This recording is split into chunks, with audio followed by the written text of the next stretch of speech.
mundo sumergido en la oscuridad, sin Dios, donde el pecado ha cautivado el entendimiento, donde muchos viven en tinieblas y la mentira se ha convertido en su realidad. La palabra de Dios trae a nuestras vidas luz y verdad. La Iglesia Cristiana Reformada presenta su programa con toda la información y sucesos basada en las Escrituras Bíblicas. Ya con ustedes.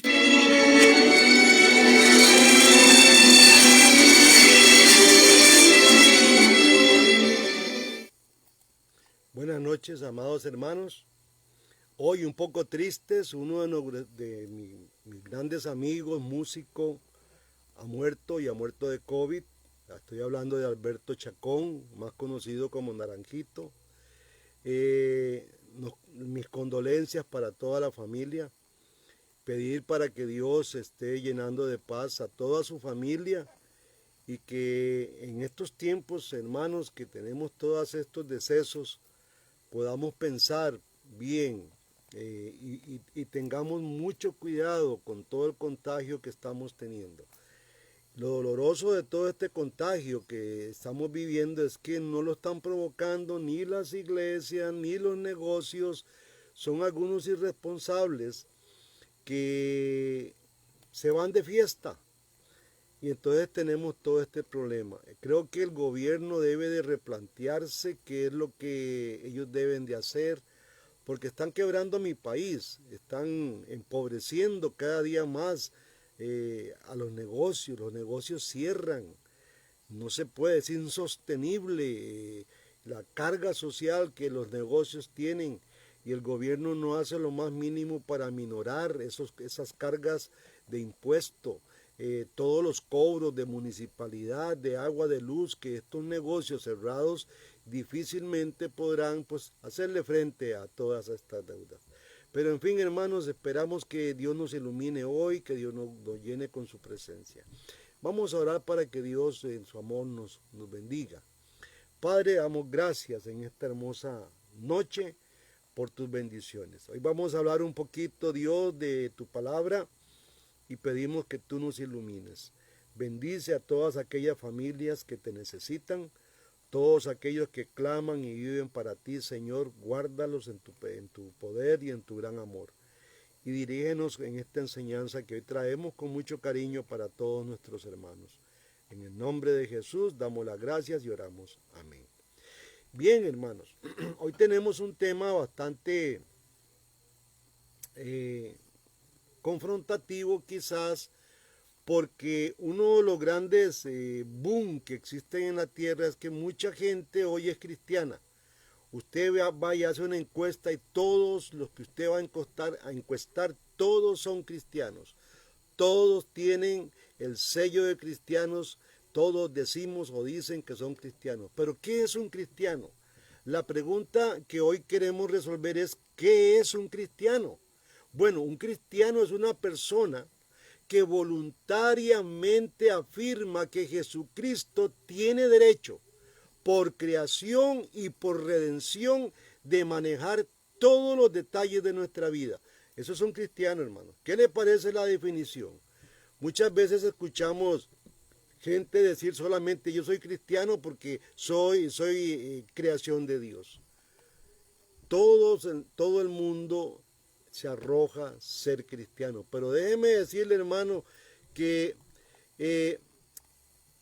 ser cristiano, una persona que sea cristiana, es una persona que voluntariamente afirma que Jesucristo tiene derecho. Entonces, todo cristiano por naturaleza debe rendirse incondicionalmente al señorío de Jesucristo. Qué hermoso esta palabra. Todos somos cristianos, pero lo que implica ser un cristiano es rendirnos totalmente, incondicionalmente a ese señorío de Jesucristo. Y si alguno profesa ser cristiano, pero no demuestra por medio de su vida que Cristo es el Señor de su vida y de todas las cosas que Él posee, entonces esta persona no es cristiana. Así de sencillo, hermanos. Qué fácil es decir soy cristiano, pero qué distinto es demostrar que somos cristianos. Existen dos razones principales por las que Cristo tiene derecho de ser el Señor. Recuerden que la palabra Señor, como he explicado en otras enseñanzas, es curios. Y la palabra curio significa dueño. Entonces vamos a ver dos razones por las que Cristo tiene todo el señorío. Cristo es el dueño de nuestras vidas. Vamos a ver la primera razón, y esto está en Primera de San Juan, y quiero que busquen, San Juan capítulo 1, que busquen San Juan capítulo 1 en sus Biblias. Vamos a buscar aquí. Dice la Escritura, una de las razones primarias entonces es porque somos de Él y porque Él nos creó. Primera de San Juan dice, en el principio era el verbo, y el verbo era con Dios, y el verbo era Dios. En el principio con Dios.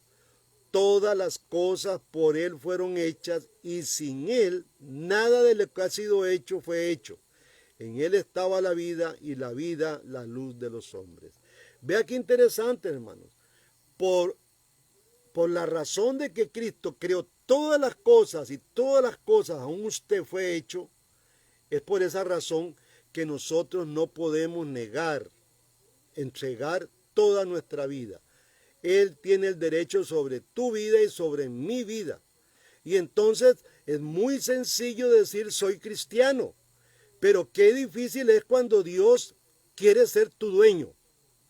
Cuando, como dice el apóstol Pablo, tienes que morir, y ese morir es mi ego, mi yo, tiene que morir para que Cristo viva en nosotros.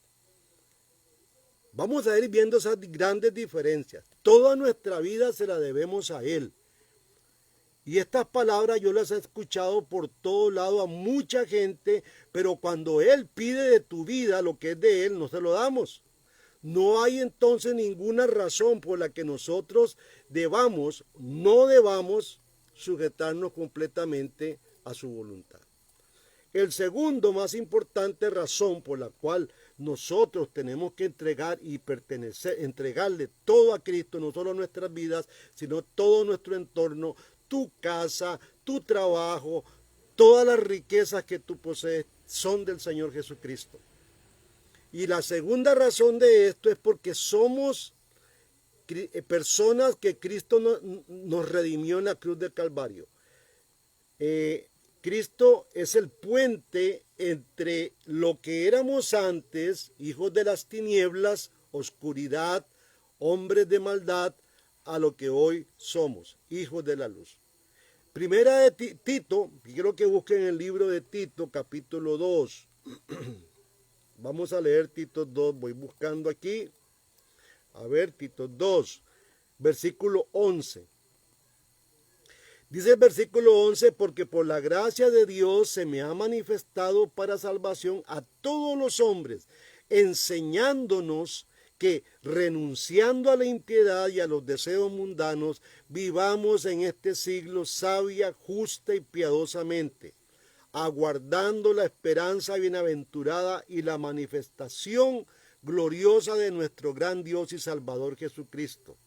El versículo 14 es interesante. Quien se dio a sí mismo por nosotros para redimirnos de toda iniquidad y purificar para sí un pueblo propio, celoso de buenas obras. La salvación de Cristo, hermano, es el puente, como decía ahora, por el cual nosotros pasamos del señorío de Satanás, porque Satanás era nuestro dueño, nos estábamos sometidos bajo su voluntad al señorío de Cristo. Entonces, ser cristiano es eso. Una persona que se hace llamar cristiana es una persona que entiende claramente que no se pertenece a ella misma, como dice el catecismo en su primera pregunta, y lo llama como un consuelo. Les voy a leer les voy a decir lo que dice la pregunta de este catecismo de Heidelberg. ¿Cuál es tu consuelo tanto en la vida como en la muerte? Dice. Y responde el catecismo que yo plenamente, totalmente no me pertenezco a mí mismo, sino que le pertenezco a mi Salvador, el cual me redimió y me salvó. Somos pertenencia de Él. Qué fácil es decir esta palabra. Yo creo que usted hace una encuesta y todo el mundo va a decir, o muchos cristianos van a decir, sí, yo le pertenezco a Cristo. Pero yo pregunto, ¿le pertenece realmente? ¿Es Cristo el dueño de todos tus bienes? ¿Es Cristo el dueño de tu vida? ¿Es Cristo el dueño de tus pensamientos? ¿Tienes la mente de Cristo? ¿Tienes tu propia mente? Porque tener nuestra propia mente, hermanos, esto implica tener la mente de Satanás. Como San Juan en un momento dice, vosotros sois de vuestro padre el diablo. Y a nadie nos gusta oír estas palabras. La salvación de Cristo es ese puente que nos traslada de un lugar a otro. Y qué mejor que el apóstol Pedro nos dice esta gran verdad. Quiero que vayan a 1 de Pedro capítulo 2, versículo 9. Pedro capítulo 2, 1 de Pedro capítulo 2, versículo 9. Dice el apóstol Pedro, mas vosotros sois linaje escogido, real sacerdocio, nación santa, pueblo adquirido por Dios, para que anunciéis las virtudes de aquel que os llamó de las tinieblas a la luz. Interesante este tema. Hermanos, antes de que usted hubiera tenido, o antes de que usted naciera de nuevo o se hubiera convertido a Cristo, usted pertenecía al reino de las tinieblas. Usted estaba sometido al señorío de Satanás. Interesante. ¿Cómo nos cuesta entender esta gran verdad? Pero Dios, que nos ama tanto, ha puesto a Cristo como el pontífice, el puente donde nosotros podemos trasladarnos, y no nosotros por nuestras propias fuerzas, sino que el Espíritu de Dios, la voluntad del Padre, nos ha traído a través de Jesús para estar en su señorío, en el reino de la luz. Ahora, vea lo que dice Hebreos capítulo 2, versículo 14. Vamos a ver ese señorío que tenía Satanás. Y como he venido enseñando, hermanos, el gran poder de Satanás no le fue dado a él. Recuerde que el dominio le fue dado a usted. Usted, al no contemplar a Dios, ese señorío se traslada a Satanás. Así de simple. Dios, cuando crea al hombre y le da toda la mayordomía, todo el poder sobre la tierra, se lo da al hombre. Nunca aparece en la Escritura que Satanás tenga ningún poder. El poder se lo hemos dado nosotros. Y por eso él aparece que tiene poder, porque nosotros los hombres le hemos dado ese poder. Pero vino Cristo Jesús a quitar ese poder que él tenía y darnos nuevamente el poder a nosotros. Qué maravilloso es nuestro Salvador, ¿no? Dice Hebreos 2.14, vamos a leer, porque aquí vamos a ver que Satanás sí tenía un señorío sobre nosotros. Así que dice Hebreos 2.14, por cuanto los hijos participaron de carne y sangre, él también participó de lo mismo. O sea, Cristo se hizo hombre, es lo que está hablando. Para destruir, ¿por qué se hizo hombre? Para destruir por medio de la muerte al que tenía el imperio de la muerte. O sea, se hizo hombre para poder morir y así con su muerte destruir al que tenía el imperio de la muerte. Esto es, ¿quién? El diablo. Dice el versículo 15. ¿Y para qué destruyó? Hacemos la pregunta, el que tenía el imperio de la muerte. Para librar a todos los que por el temor de la muerte, dice la Escritura, durante toda la vida estuvieron sujetos a servidumbres. Así que usted y yo fuimos en algún momento parte de ese señorío de Satanás. Y Cristo ha venido a liberar. Ahora, la salvación de Cristo ha venido a la humanidad. Colosenses 1.12 dice algo muy maravilloso. Quiero que busquen Colosenses 1.12. Vamos a buscarlo aquí. Dice, con gozo, dando gracias al Padre que nos hizo aptos para participar de la herencia de los santos en luz, el cual nos ha librado de la potestad de las tinieblas y trasladado al reino de su amado Hijo. Así que Cristo en la salvación, hermano, lo que hizo fue liberarte de la potestad de las tinieblas y trasladarte al reino de su amado Hijo. Esto es maravilloso. Ahora, ¿para qué hizo Dios estas cosas? Bueno, cuando Dios nos da la salvación, tenemos y entramos nosotros. Cuando Dios nos dio la vida en Génesis, entramos a una administración de todos los bienes de Dios. Cuando Cristo nos vuelve a trasladar, porque habíamos caído y estábamos bajo el dominio de Satanás, nosotros nos convertimos automáticamente en personas administradoras de la gracia multiforme de Dios. Usted y yo tenemos que administrar y tenemos que seguir administrando. Por naturaleza, hermano amado, usted ha sido un administrador. Así lo declaró Dios. Así, y Dios puso ese querer como el hacer en tu vida para que tú administres los bienes de Dios. Ahora surge una pregunta. Ya como cristiano, ¿estás tú administrando los bienes de Dios? ¿Cuáles son los bienes de Dios? Si de Dios es toda la tierra y toda su plenitud, como dice el Salmo 24. Quiero que entendamos un poquito el señorío de Cristo. En palabras muy paulinas, vamos a ir a Romanos 6:22, vamos a tratar de entender qué es el señorío. Dios es dueño de todo. Cristo, siendo Dios, es dueño de todo. Entonces, Romanos 6:22 nos dice Pablo, mas ahora, dice Pablo, que habéis sido libertados del pecado y hechos siervos de Dios, tenéis por vosotros fruto, tenéis por vuestro fruto la santificación y como fin la vida eterna. Ahora, hermanos, todos somos cristianos. Eso usted hace una encuesta, pecadores y no pecadores, santos y no santos, van a decir, no, yo le pertenezco a Él. Y pueda que no esté muy equivocado, pero pertenecer a Cristo implica que usted está reconociendo el señorío de Dios. Ahora, muchos cristianos creemos en Jesucristo, creemos en todo el poder de Jesucristo, pero no le damos el poder a Jesucristo. Nos apoderamos, nos robamos la gloria de aquello que Jesús hizo y realizó. Los que por fe en algún momento se han arrepentido o se han convertido a Cristo y han sido restaurados y redimidos y han sido aún hechos parte de la familia de Dios. Todos aquellos que han ocurrido esto, vea qué interesante lo que deben de hacer. Nosotros no nos pertenecemos a nosotros mismos. Todos aquellos que se han arrepentido, que se convierten a Cristo, que han sido restaurados por la sangre del Cordero y redimidos también, y que son introducidos a ser parte de la familia de Dios, todas estas personas no se pertenecen a sí mismas. ¿Qué le parece, hermanos?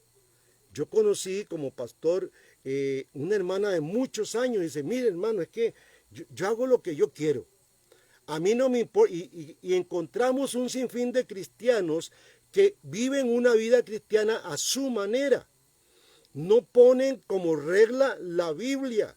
No se congregan. Ellos hacen una adoración como ellos creen, no como la Biblia la enseña.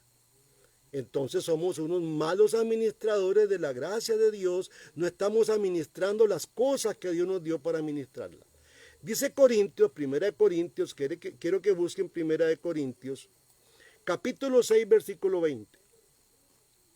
Dice así, porque habéis sido comprados por precio, glorificad pues a Dios en vuestro cuerpo y en vuestro espíritu, los cuales son de Dios. Aquí, hermanos, este texto nos deja sin una sola palabra, sin un aliento. Usted y yo hemos sido comprados por precio. Ese precio fue la sangre de un inocente. Y ya que esto ocurrió así, amado hermano, dice Pablo, glorifiquemos pues a Dios. ¿Cómo? Con nuestros cuerpos, que esto es uno de los problemas graves que tenemos los cristianos, y con vuestro espíritu, o sea, con vuestra alma. Y estas dos cosas que están en Génesis 2.15, le pertenecen a Dios. Su vida total, tanto su materia, su cuerpo como su alma, son pertenencia de Dios. Ahora, ¿Cuál es el problema sobre esto de que nosotros no podamos administrar bien las cosas? Porque en muchas iglesias, hermanos, se habla mucho de salvación. Hay iglesias que todos los domingos usted los oirá hablando de la salvación de Cristo, pero son muy pocas iglesias que hablan del señorío de Cristo y de la mayordomía o la administración que usted tiene que ejercer. Ellos alaban a Dios, alaban a Jesús como su Salvador, pero no quieren que Él sea su Señor. Esto es uno de los problemas serios que la iglesia está viviendo hoy en día. Entonces resulta que tienen todo un sistema de adoración en su casa, hablan de Dios lindo, pero no permiten que Dios se meta en la vida de ellos. Y cuando Dios se mete en la vida de ellos, se molestan con todo el mundo. Desgraciadamente, con el primero que se molestan es con el pastor, porque es el que está predicando la palabra, o con el hermano o la hermana que tiene que dar alguna exhortación, porque es un derecho y un deber que tienen de exhortar. Así lo dice la Biblia, exhortados los unos a los otros. Y qué triste cuando alguien te tiene que decir algo, te molestas y te enojas y te vas hablando de esa persona, porque no han entendido estas personas que Dios, Jesucristo, es su Señor por derecho. Primeramente porque Él es Dios y lo creó, y segundo porque nos redimió y nos trasladó del mundo donde Satanás tenía el señorío al mundo donde Cristo reina, donde Cristo tiene su señorío. Ahora, lo más triste de todo esto, hermanos, es que Cristo no será salvador en ningún momento de la vida de aquel que rehúsa a sujetarse a Él como Señor. Todo el mundo, esta palabra Señor, Señor, que significa curios, esa palabra en griego fue escrita como curios, y esa palabra traducida al español es Señor, pero significa dueño.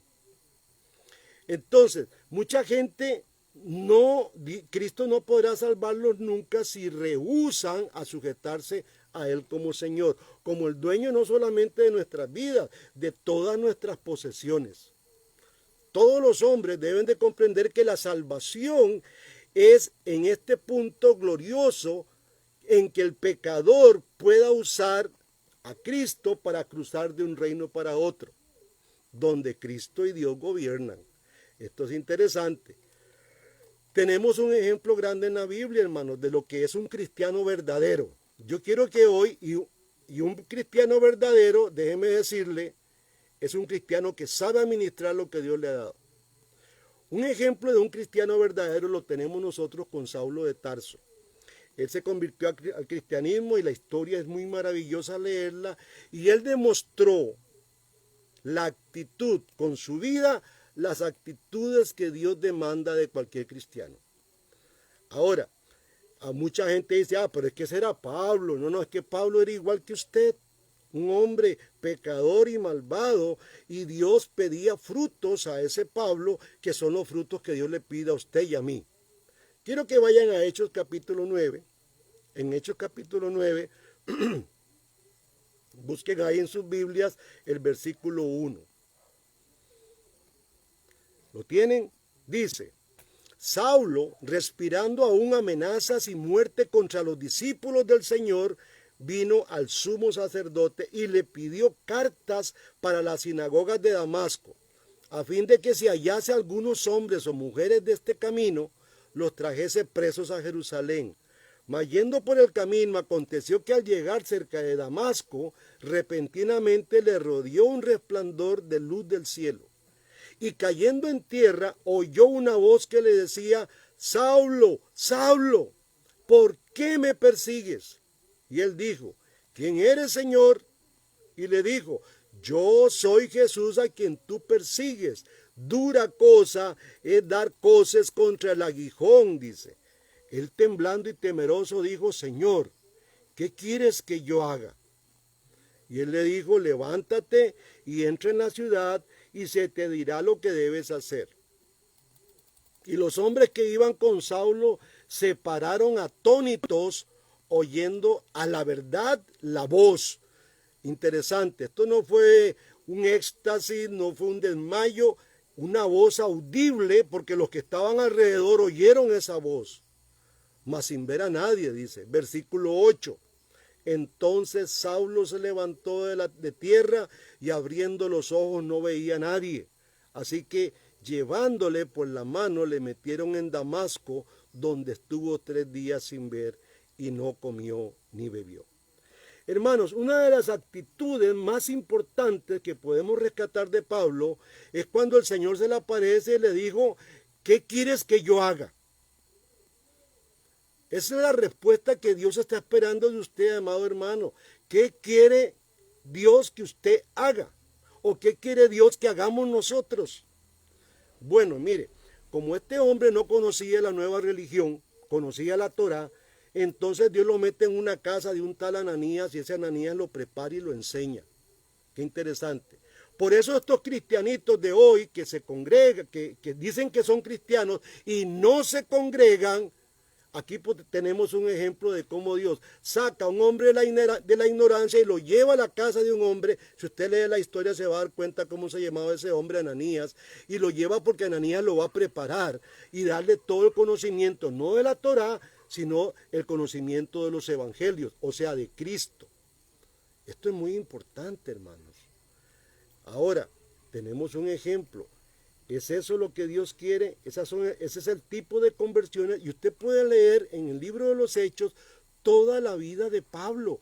Una vida entregada a Él. Entregó absolutamente toda su voluntad. Entregó toda su vida. Eso es lo que Dios demanda de usted y de mí, hermanos. En muchas conversiones que nosotros vemos en las iglesias, las personas no como Saulo, sino se levantan y usurpan la corona de rey y declaran, así haré yo con mi vida. Y muchas veces encontramos en las bocas de los cristianos, yo vivo mi vida a mi manera, no se meta conmigo. ¿Cómo podrá ser Señor Cristo de esta persona? Nunca. Mucho menos administrar los bienes como Dios quiere que se administren. Ahora, una actitud como esa, hermano, no cabe dentro del reino de Dios. Cuando alguien verdaderamente se convierte en cristiano, Cristo viene a ser el rey de su vida. Cristo manda su vida. Cristo es el Señor de su vida.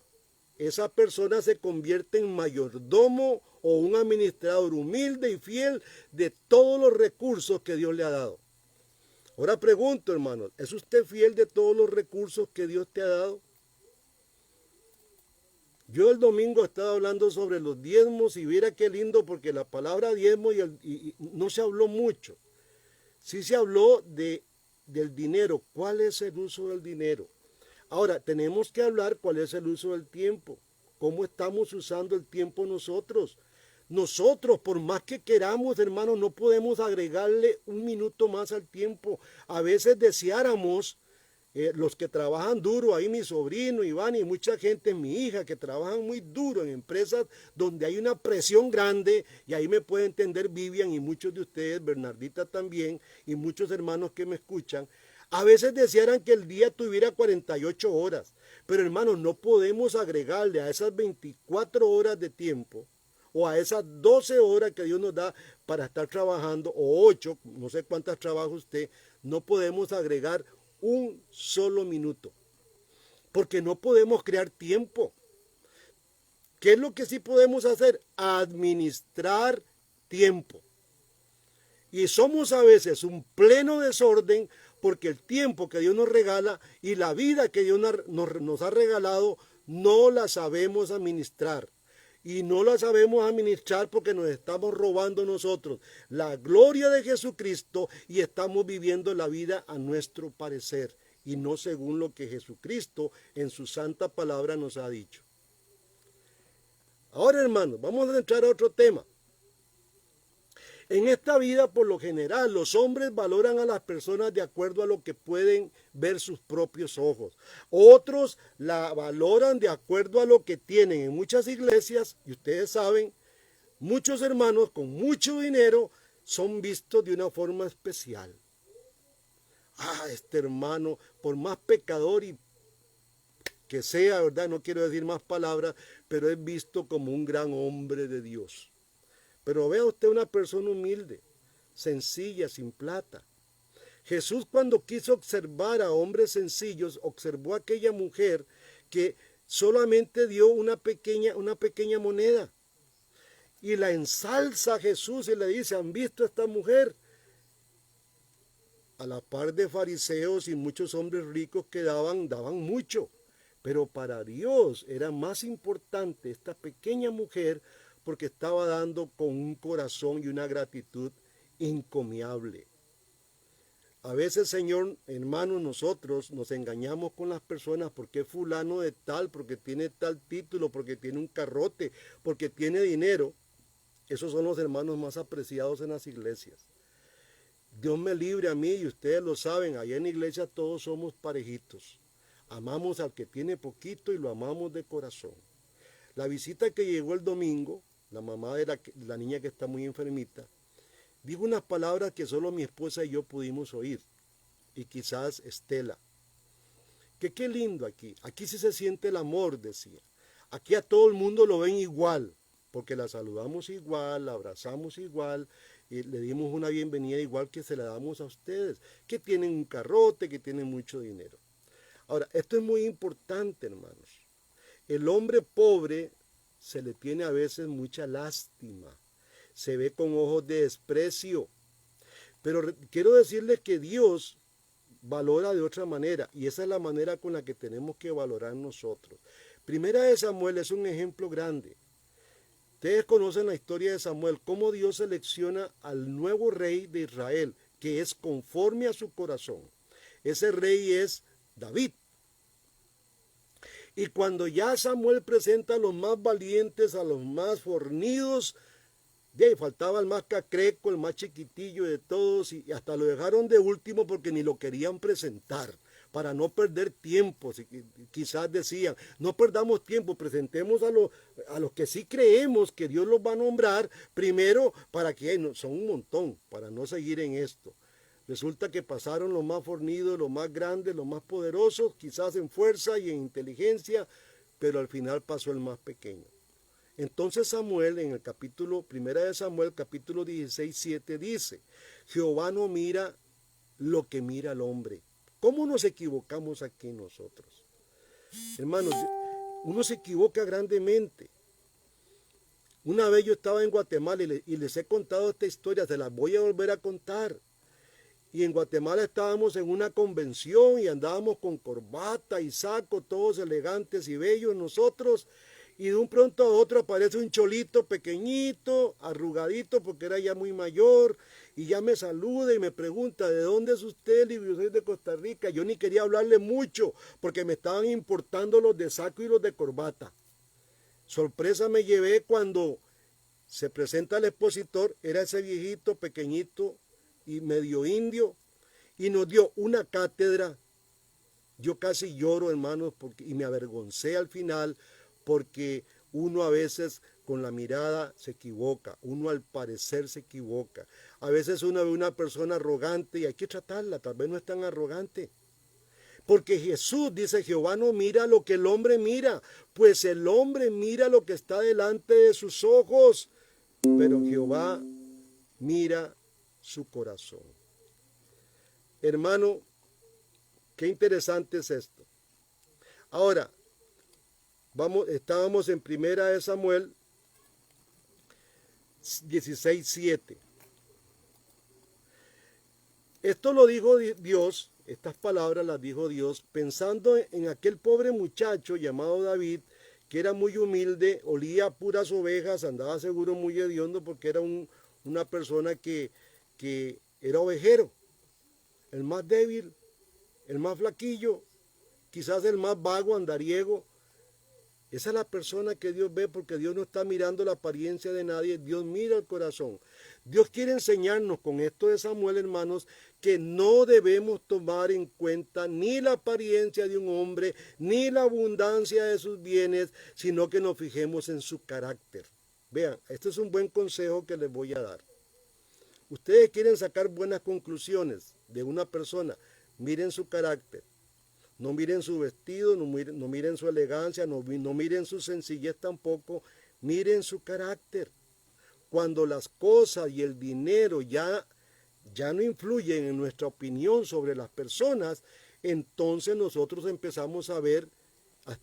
vamos a empezar a ver realmente con un buen carácter.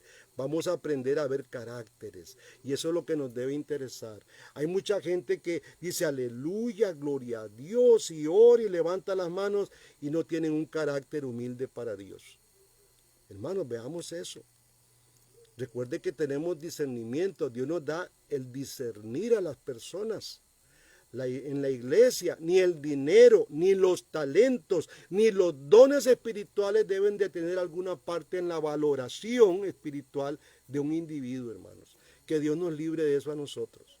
Sin embargo, el uso de estas cosas sí nos enseña de cuáles cosas del carácter, acerca del carácter de una persona. Cuando usted empieza a analizar el carácter de una persona, usted está viendo dentro de los ojos de esa persona. Pero somos muy dados, hermanos, a hacer una crítica, a tirar un hachazo, como decimos en Costa Rica, por lo que estamos viendo, ¿verdad?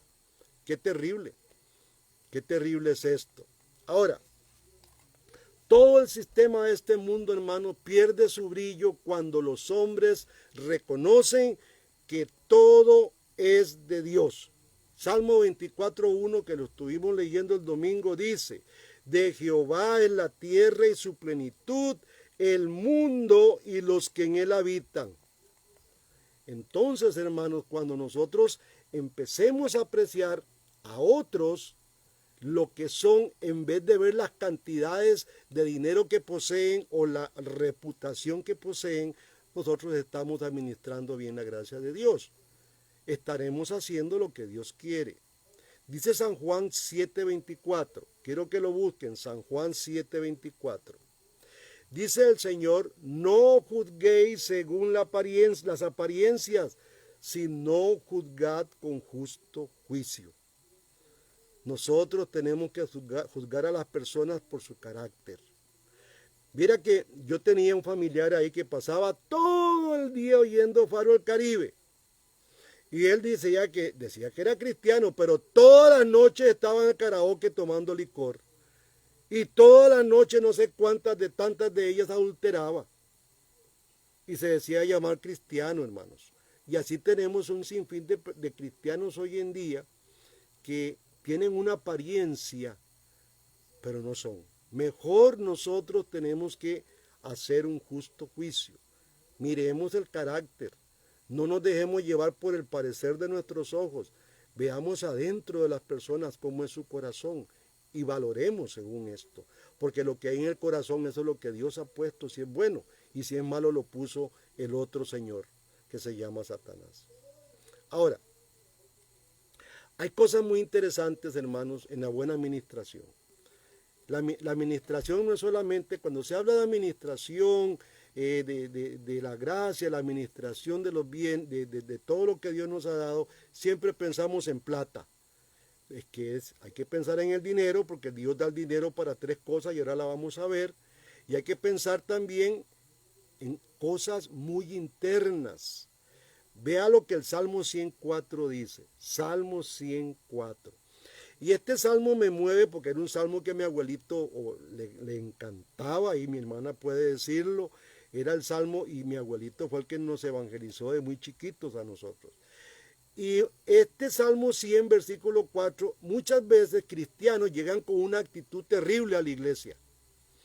Dice el Salmo: entrad por sus puertas con acción de gracias, por sus atrios con alabanza. ¿Cómo entra usted a la iglesia, hermanos? Mire, a veces la gente entra a la iglesia quejándose, con pereza, con sueño, sin ganas de alabar a Dios. Y aquí es donde uno empieza a ver realmente el carácter de un cristiano. Entrad por sus puertas con acción de gracias. La gratitud.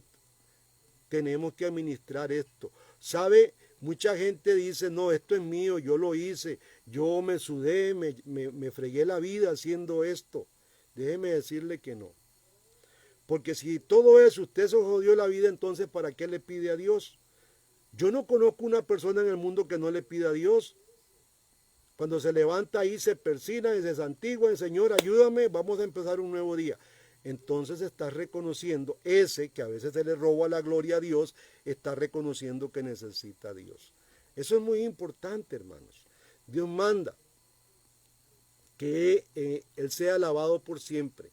Él manda que usted tenga siempre algo en cada momento de su vida, como darle gratitud a Dios. El primer paso hacia la incredulidad y la perversión se describen en Romanos capítulo 1. Cualquier hombre que no viva esto, como Dios dice, de estar agradecido, de estar siempre dando gracias a Dios, alabando a Dios, cuando la persona no hace esto, entra en un problema serio. Pablo captó el problema y Pablo describe en Romanos 1:21 este grave problema, que tal vez sea el problema suyo, espero que no, hermanos. Dice Pablo, pues habiendo conocido a Dios, Romanos 1:21, no le glorificaron como a Dios, ni le dieron gracias, sino que se envanecieron en sus razonamientos y su necio corazón fue entenebrecido. Y más abajo, si sigue leyendo, dice el Señor, y como no tuvieron en cuenta a Dios en absolutamente nada de lo que hacían, Dios los entregó ahí a las perversiones que el hombre hoy vive.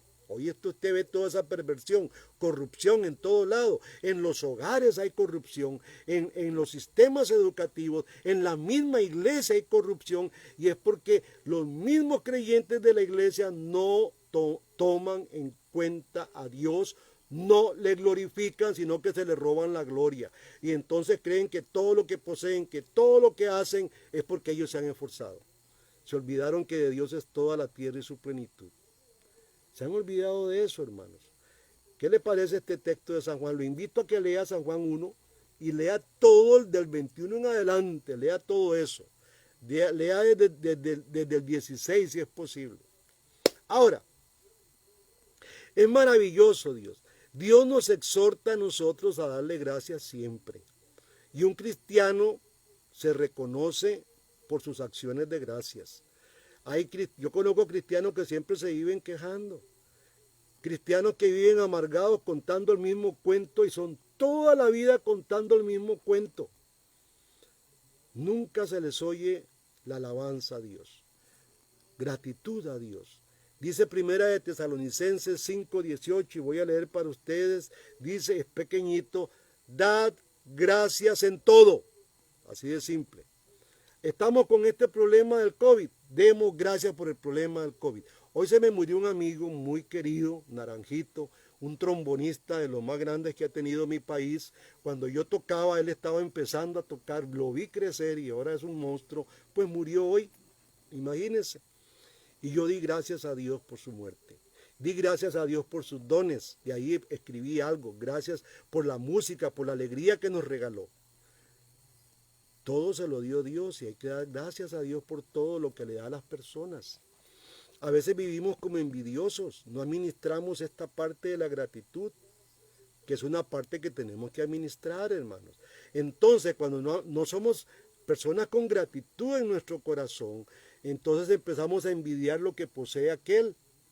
No, demos gracias a Dios por lo que aquella persona posee, porque eso que posee aquella persona no es de aquella persona, es de Dios. Entonces, hermanos, nos liberamos de toda la codicia, de toda la amargura, de todas esas cosas que nos genera el pecado, que nos provoca envidia, nos provoca un montón de cosas. Efesios 5:20 también nos exhorta a que administremos bien su gracia, porque esto es parte de la buena administración de la gracia. Y parece un poco raro, porque dicen, bueno, ¿cómo yo puedo administrar la gracia? Es que nosotros fuimos salvos por gracia. Y la gratitud es el primer elemento que debe de surgir del corazón de un creyente. Dice Efesios 5:20, dando siempre gracias por todo al Dios y Padre en el nombre de nuestro Señor Jesucristo. Esto es una de las cosas que Dios quiere. Usted cuando lea las cartas paulinas y todas las cartas del Nuevo Testamento, siempre va a encontrar gratitud, va a encontrar alabanzas al Rey Jesucristo. Siempre las va a encontrar, y las salutaciones finales también están cargadas siempre de gratitud. Y gratitud no solamente a Dios, hermanos, gratitud también a aquella persona que está bregando a la par mía. ¿Cuántos de ustedes están dando gracias a Dios por el hermano que está a la par? A veces ni nos acordamos del hermano. Qué terrible. Dios desea también escuchar peticiones de nosotros. Cristianos que no oran. Son cristianos pero no oran ni se reúnen con grupos de hermanos para orar juntos por causas y propósitos comunales. Por eso la iglesia existe. Ahora, Filipenses capítulo 4 versículo 6 dice algo maravilloso. Dios dice y nos pide que debemos, y nos dice que debemos de pedir, buscar y llamar para recibir las bendiciones. A Dios le encanta que le pidan. Él es feliz cuando alguien usa la oración para comunicarse con Él y decirle, Señor, necesitamos esto, aquello y lo otro. Pero hoy, desgraciadamente, en el materialismo que vivimos, nos reunimos para orar por una casa, por un marido. Bueno, por un marido hay que orar, por una esposa también. Ojalá que las personas se reúnan para orar por los novios y los que se van a casar. Y los que están solteros, Señor, necesitamos un hombre para este solterón de aquí, o para esta solterona, o para esta viuda. ¿Qué le parece, hermanos? Por eso tenemos tantos problemas en los matrimonios de personas que no se encontraron porque nunca se oró. Agarramos al primer perico los palotes que nos apareció por ahí y ese va a ser mi marido. Después vienen los ayayayes. Ayayayayay después. Filipenses 4:6 dice, por nada estéis afanosos, sino sean conocidas vuestras peticiones delante de Dios en toda oración y ruego y con acción de gracias. A esto le encanta a Dios, hermanos.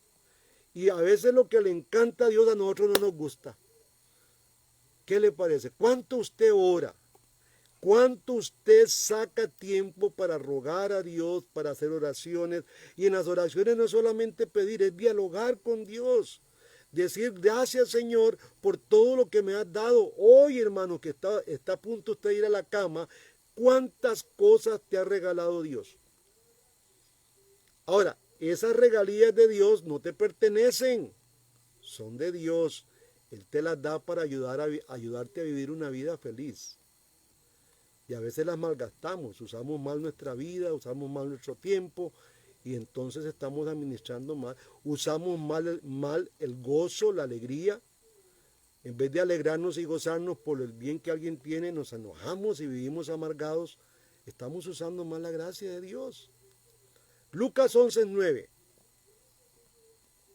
A Dios le encanta, hermanos, esto.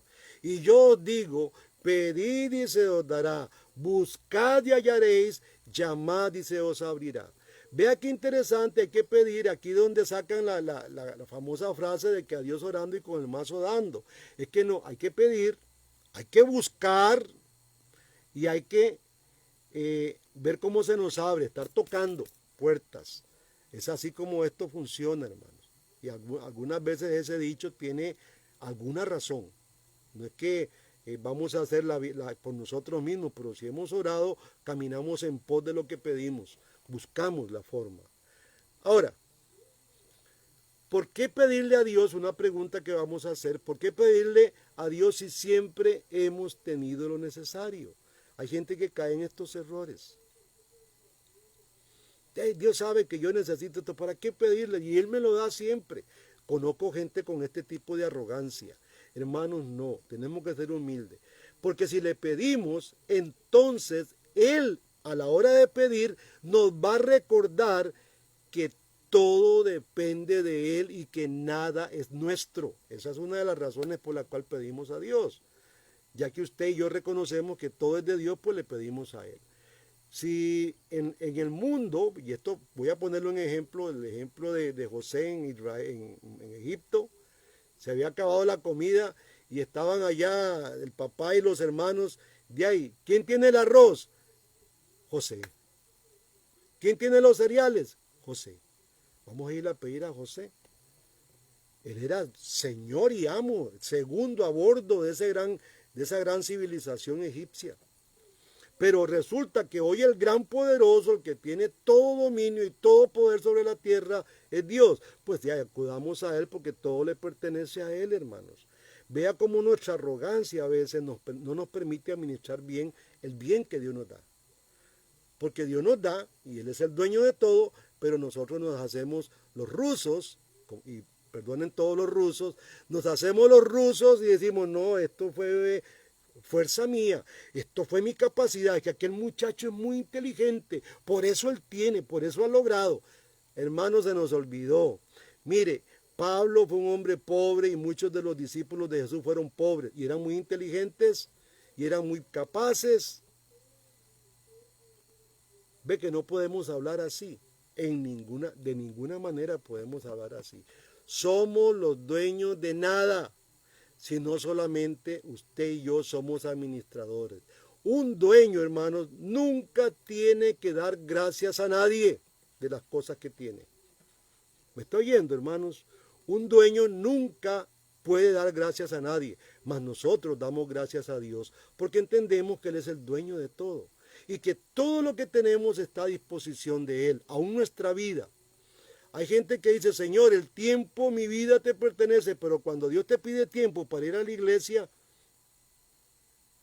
hay muchas razones que no me gustan. Un día me topé un cristiano que de hace tiempo no me lo veía. ¿Y qué? ¿Cómo vas, Aparicio? Y que aquí muy bien, mi hermano, gracias a Dios, ahí sigo predicando.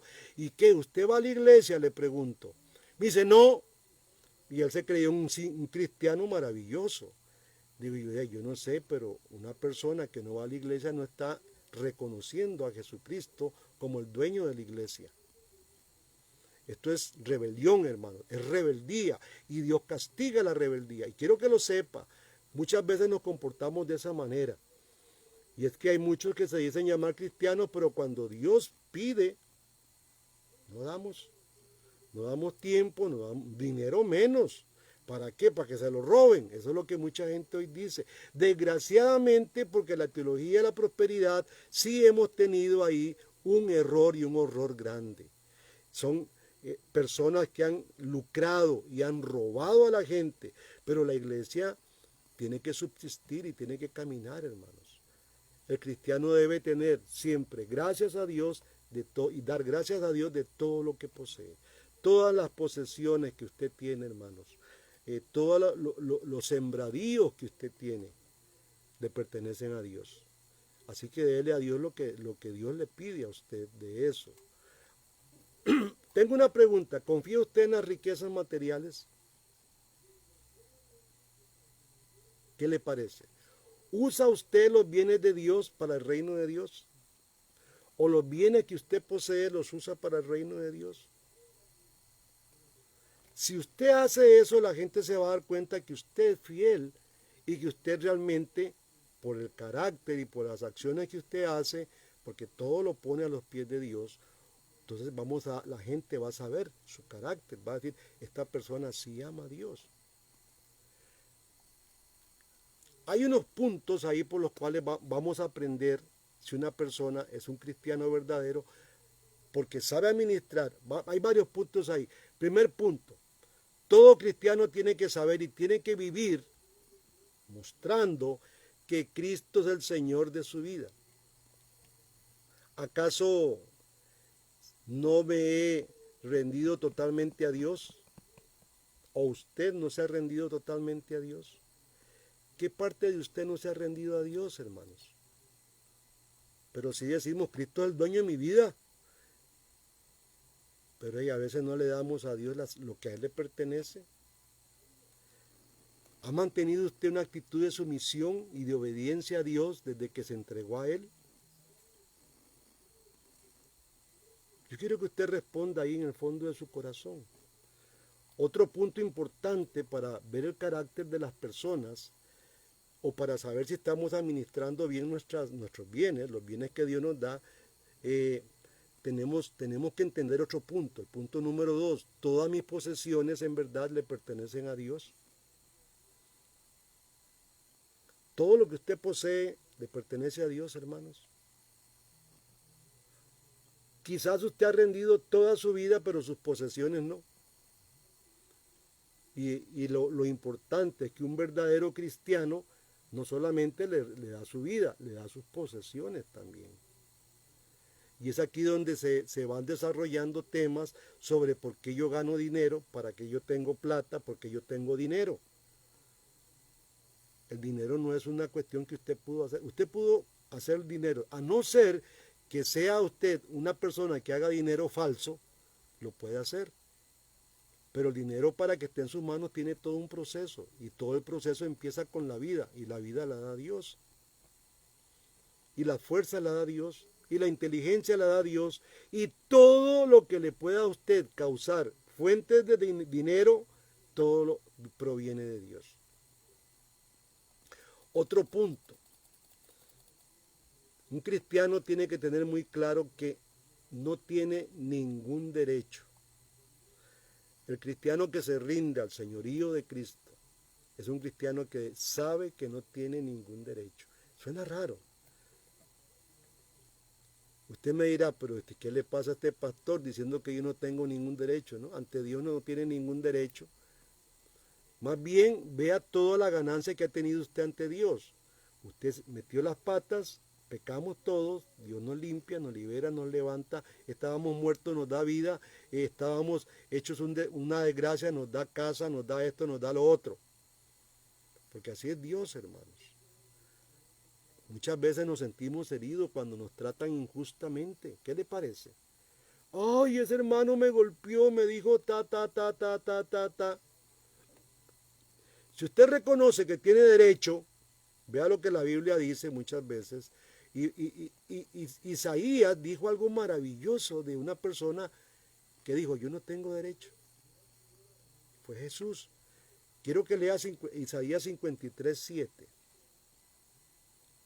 Muchas veces creemos que tenemos derecho, hermanos. Muchas veces creemos que cuando nos tratan mal o injustamente tenemos que reaccionar. Jesús nos dice cómo reaccionar. Ante una ofensa, Él nos dice cómo hacer, cómo reaccionar. Pero nosotros a veces hasta matamos y asesinamos gente. Y es tanta la arrogancia nuestra a veces que cuando nos dicen algo que es real o nos ofenden, le hacemos la vida imposible a la otra persona. Hermanos, estamos hablando que es un cristiano, y un cristiano es una persona que sabe administrar los bienes que Dios le ha dado. Y los bienes no solamente son materiales. Dios nos ha dado un dominio propio. Hay que administrar el dominio propio. Mi carácter tengo que administrarlo. Mis emociones, mis sentimientos, yo tengo que administrarlos. Ve que no estamos hablando aquí de plata, pero también los bienes materiales le pertenecen a Dios. Porque como leímos ahora, mi cuerpo le pertenece a Dios y también mi espíritu. Así que yo tengo que administrar todo lo interno de mi vida, todas mis emociones, todo lo que a mí me pueda provocar, romper las reglas de Dios como el enojo, la ira, la gritería, tengo que ver cómo lo administro. Dice Isaías 53:7, angustiado él y afligido, no abrió su boca. Como cordero fue llevado al matadero y como oveja delante de sus trasquiladores, enmudeció y no abrió su boca. Y si usted lee la Pasión de Cristo, a través de otros libros que no sea la Biblia, porque hay libros que hablan de él, Josefo, por ejemplo, habla, Cesarea, Alejandro César, ya se me fue la onda, otro escritor, un historiador muy grande de Cesarea, Alejandro de Cesarea, creo que es. Si usted lee la historia de él, de Cristo, se va a dar cuenta de que a Cristo le arrancaron la barba, lo escupieron, lo patearon, le dijeron improperios, y como dice aquí, no abrió su boca. Aquí tenemos un ejemplo de una persona realmente íntegra. Y eso es lo que Dios pidió de Jesús, hombre, y eso es lo que Dios pide de nosotros, hermanos. Hay que cambiar muchas cosas. Yo debo de cambiar muchas cosas. Usted sabrá cuáles cosas debe cambiar. Otro gran tema es tener bien claro que el tiempo no es mío, mi tiempo es de Dios. ¿Qué le parece, hermanos? Dios controla las circunstancias de mi vida. ¿Usted cree eso? Yo ahora que cumplí 44 años de casado, yo escribí una frase que me salió de mi corazón. Dije, bueno, hace 44 años mi esposa y yo empezamos a escribir un poema de amor. La historia la condujo Dios. Interesante, hermanos. Cuando ponemos nuestro matrimonio, nuestras relaciones en las manos de Dios y aplicamos las reglas que Dios pide en el matrimonio, yo puedo decir, Dios, tú has conducido mi historia. Dios, Eusebio de Cesarea, gracias, por ahí me dijeron. Gracias al que me dijo Eusebio de Cesarea. Todo está en las manos de Dios, hermano. A veces creemos que nosotros tenemos que hacer el camino. Hay un cantante muy conocido español que dice, caminante no hay camino, se hace camino al andar. Es una frase que niega a Cristo totalmente. El camino ya está hecho y tenemos que andar por él. Y Dios ha provocado en nosotros tanto el querer como el hacer para andar en ese camino. Y lo que Él empieza, nuestra carrera, Él la va a terminar. ¿Qué es lo que tenemos que hacer en ese camino? Vivir como Él quiere que vivamos. Administremos bien lo que Él nos ha dado. Lucas 12:22. Dios dijo algo maravilloso. Quiero que lo busquen. Lucas 12:22. Dijo luego a sus discípulos, por tanto os digo, no os afanéis por vuestra vida, qué comeréis, ni por el cuerpo qué vestiréis. La vida es más que la comida y el cuerpo que el vestido. Considerad los cuervos, que ni siembran, ni ciegan, ni tienen despensa, ni granero, y Dios los alimenta. Y aquí viene la gran pregunta que hace Jesús. ¿No valéis vosotros mucho más que las aves? ¿Y quién de vosotros podría con afanarse añadir a su estatura un codo? Pues si no podéis ni aún lo que es menos, ¿por qué os afanáis por lo demás? Qué ingratos somos a veces, hermanos, que Dios es el que nos da todo, así como le da de comer a las aves. Dice, mire, ¿no vale usted más que esa ave para Dios?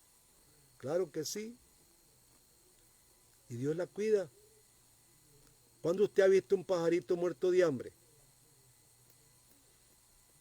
Y si un gato se le arrima a la puerta ahí haciendo miau miau, usted le tira algo, un pedazo de hueso, comida, pero cuesta ver. Y hoy hay gente que tiene corazones grandes cuando ve animales en la calle.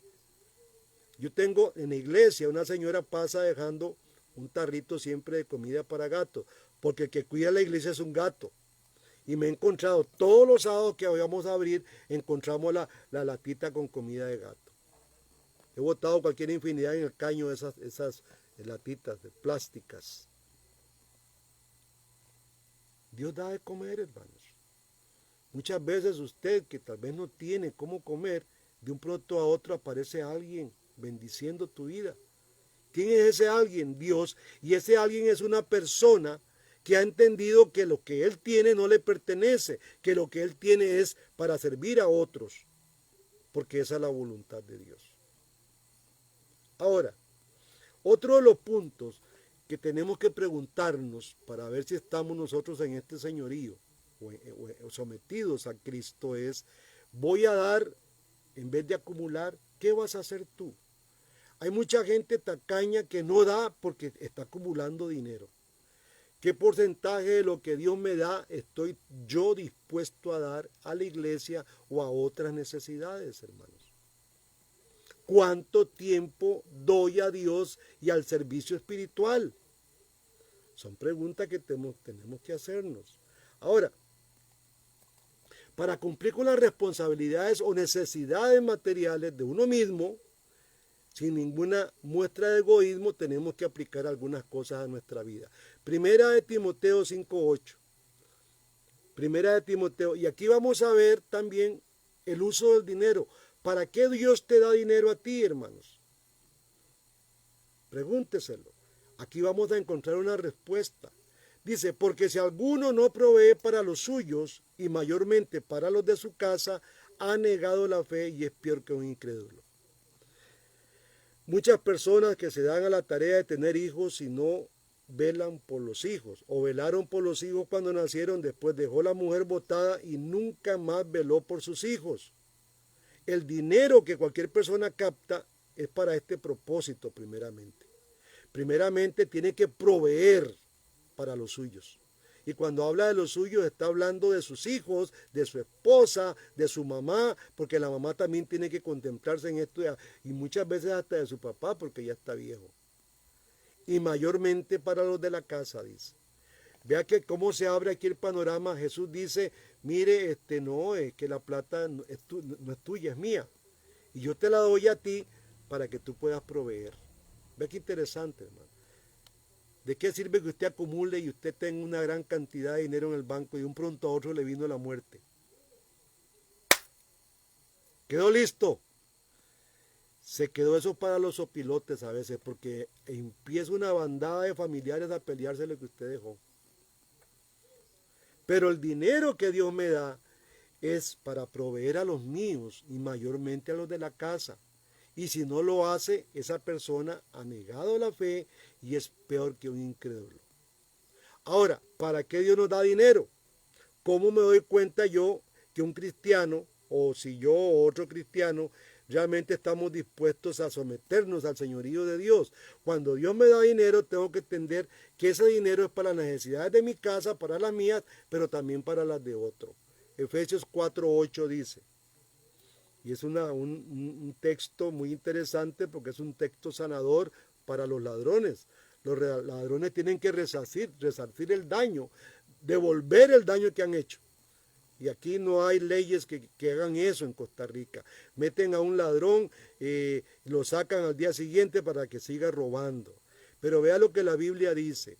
El que hurtaba no hurte más, sino que trabaje haciendo con sus manos lo que es bueno para que tenga que compartir con los que padecen necesidad. El dinero que se obtiene a través del trabajo es para también compartir con los que necesitan. Entonces el dinero es para eso. Y número 3, y yo esto lo hablé el domingo hablando un poco sobre los diezmos, está en 2 Corintios 9:7. Busquen 2 Corintios 9:7. Dice que el dinero se da para que se pueda promover el reino de Dios. En el Antiguo Testamento los levitas era la tribu de los 12 de Israel que estaban dedicados al culto y había que darle gran parte del diezmo a ellos. Y la otra gran parte a los necesitados, a las viudas. El dinero se repartía en partes justas. Pero ahora en la gracia, que es lo mismo que la ley, porque la gracia no abroga la ley, sino que la contiene, dice, 2 Corintios 9:7, cada uno dé como propuso en su corazón, no con tristeza ni por necesidad, porque Dios ama al dador alegre. Y poderoso es Dios para hacer que abunde en vosotros toda gracia, a fin de que, teniendo siempre en todas las cosas todo lo suficiente, abundéis para toda buena obra. Como está escrito, repartió, dio a los pobres, su justicia permanece para siempre, el que da semilla al que siembra y pan al que come, proveerá y multiplicará vuestra sementera y aumentará los frutos de vuestra justicia, para que estéis enriquecidos en todo para toda liberalidad, la cual produce por medio de nosotros acción de gracias a Dios, porque la administración de este servicio no solamente suple a lo que a los santos falta, sino que también abunda en muchas acciones de gracias a Dios, pues por la experiencia de esta administración glorifican a Dios por la obediencia que profesáis al Evangelio de Cristo, y por la libertad de vuestra contribución para ellos en todos. Asimismo, en las oraciones de ellos por vosotros, a quienes aman a causa de la superabundante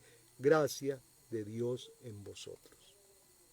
Hermanos, ¿qué tan grande porción de mis talentos invierto yo para promover el reino de Dios? ¿Cuáles son sus talentos, hermanos? Yo conozco hermanos muy talentosos. Bueno, ¿cuánto de esos talentos usted lo invierte para promover el reino de Dios.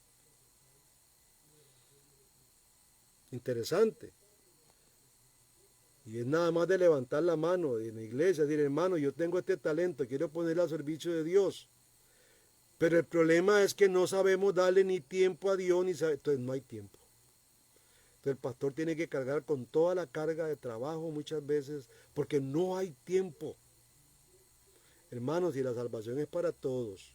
Tenemos que aprender a administrar las cosas que Dios nos dio. ¿Voy a poner por obra las enseñanzas que aprendo yo en la iglesia? Lo más importante del Evangelio es que usted cada domingo que llegue, se congrega y aprende, no es para que usted se llene y se llene y se llene y engorde. Es para que usted ponga todas esas enseñanzas en práctica, las aplique a su vida. Esto es parte de la buena administración, hermanos. Nosotros como pastores tenemos que administrar la palabra. Y por eso nos damos, óigame, ustedes lo saben, con mucha responsabilidad predicamos y enseñamos y evitamos predicar una mentira. Como muchos hacen tan fácilmente, según el evangelio de lo que Dios me ponga en la mente o lo que Dios me esté iluminando, eso predico. Nosotros no somos así, hermanos. Somos personas serias y muy responsables porque sabemos que estamos administrando la palabra de Dios. Y tenemos que dar buenas porciones de la Biblia. Es como cuando una mamá, la ama de casa se mete a la cocina, ella es la que dice, bueno, lleva tanto de chile, tanto de esto, mi hijo necesita comer ensalada y prepara. Eso es administrar una buena dieta. Pero cuando la mamá lo que tira son papas fritas y tosti y Coca-Cola, es una mala administradora de la casa y de la vida, porque se va a enfermar mucha gente. Ahora, estamos poniendo nosotros las enseñanzas que cada domingo estamos oyendo en la iglesia. Si eso es así, hermano, usted está bajo el señorío de Cristo. Cuando un cristiano, en vez de quejarse, vea, yo he tenido cristianos en la iglesia que llegan en un sermón y lo critican, todo lo critican, que no me gustó, que no me pareció, que no amarró aquí, que no amarró por allá, otro que estuvo golpeando al pastor, qué barbaridad. Pero el cristiano, en vez de estar en eso, debe preguntarse, mire, ¿es esta actitud que yo estoy teniendo ante los sermones, esta actitud glorifica a Dios? ¿No es más bien tener lo que hablábamos ahora, una actitud de gratitud? Señor, ¿me estás dando tu palabra? Yo a veces llego a la iglesia, no como entraba el salmista en el Salmo 100, versículo 4, entramos a veces hasta con chismes a la iglesia, no entramos en una postura de oración, tenemos los teléfonos encendidos y estamos en medio sermón y en media alabanza viendo los mensajes. Claro que vamos a criticar posteriormente el sermón, porque llegamos a oír lo que nos conviene, no a oír lo que Dios quiere que yo viva. Tenemos que ser muy buenos administradores de la multiforme gracia de Dios, hermanos. Y no es solamente administrar bienes, y repito, no es solamente administrar dinero, no es solamente hablar de tiempo, es administrar nuestra conducta. Es poder mostrar un carácter cristiano, porque mi carácter, que se compone de un montón de reacciones, de sentimientos, de pensamientos, están siendo bien administrados. ¿Qué le parece, hermanos? Esto es administración, esto es mayordomía. Quiero ir terminando y quiero que veamos Proverbios 3:9. Proverbios 3:9 nos dice, honra a Jehová con tus bienes y con las primicias de todos tus frutos. Y vea qué interesante la promesa que Dios da. Y serán llenos tus graneros con abundancia y tus lagares rebosarán de mosto. Hermanos, ahí está el secreto. Quiero terminar porque cualquier persona que se rehúse a someterse a Dios, él y todos los recursos que tiene, es negar a Dios. Quiero decirle eso, hermano, no estoy mintiendo. Toda la enseñanza nos ha dejado esta gran bendición. Si usted no somete sus bienes a Dios y se somete usted con todo lo que tiene, con el tiempo, con sus pensamientos, con sus talentos, con sus emociones, usted está negando la eficacia de Dios. Apocalipsis 4:11, y con esto termino. Que debería ser la oración de gratitud de cualquier creyente. Señor, digno eres de recibir la gloria y la honra y el poder, porque tú creaste todas las cosas y por tu voluntad existen y fueron creadas. Gloria a Dios, hermanos. ¿Está usted sometido al señorío de Cristo? ¿Es usted un buen administrador de la multiforme gracia de Dios? ¿O está todavía sometido al señorío de Satanás? Hagamos en esta noche un buen balance. Hagamos un inventario. Ahora que vas a la cama a dormir, antes de dormirte, sincérate con Dios, hermanos. Y si todo lo que hemos hablado hoy estamos faltando a muchas cosas, corrijámoslas. Nuestra iglesia no condena a nadie, simplemente se nos dice corrijan. Dios nos da es tan grande en su misericordia y en su gracia que siempre tiene la puerta abierta para aquel que viene con un arrepentimiento, para aquella persona que reconoce sus faltas, que sabe que ha fallado, y Dios a esa persona que le confiesa su mal, lo levanta, lo limpia y le perdona. Este es nuestro Dios, hermanos. Estas son nuestras responsabilidades también, administrar lo que Dios nos ha dado. Administremos esta salvación tan grande que Dios nos dio. Tenemos que administrarla, no solamente tenerla ahí, que a muchos se les ha llenado de moho la salvación. Está llena de moho porque nunca la han administrado. Hermanos, les pido que pasen una noche de mucha conciencia y oro para que Dios me los bendiga en este día, que ustedes puedan estar siendo llenados de su gracia, que puedan sentir hoy el amor de Cristo y que podamos replantearnos en momentos tan difíciles como los que estamos viviendo nuestra vida cristiana. Que la gracia de Dios sea para ustedes siempre, hermanos. Vamos a orar. Padre, te damos gracias. Hoy hemos sido bendecidos, exhortados, advertidos. Y Señor, y te quiero dar gracias por tu palabra. Gracias por todos mis hermanos. Realmente mis hermanos son una gran bendición, Dios. Son la razón por la cual yo vivo y me muevo, Señor. Y he tomado pasión por el trabajo que me has dado a favor de ellos. Yo te pido que tú los bendigas a todos, Señor. Cuídalos ahora en estos momentos de tanta contaminación. Que asumamos responsabilidades, Dios, de lavarnos bien las manos, de distanciarnos. Protege a tus hijos en estos momentos difíciles, Señor, y cuídanos. Provee también para los que necesitan. Muchos están sin trabajo hoy, Señor, y la iglesia sufre por esto porque muchos no pueden dar, porque no tienen que dar, Señor. Gracias, Dios, por tu bendición, por tu amor. Cuídanos y bendícenos. En el nombre de Jesús te lo pedimos.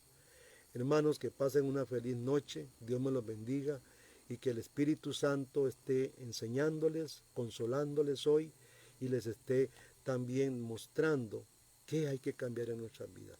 Que pasen una feliz noche. Nos vemos mañana. Mañana va a estar nuestro hermano Orlando. Yo voy a conectarme para que ustedes puedan conectarse. Voy a conectarme al grupo para que puedan oír la enseñanza de mi hermano.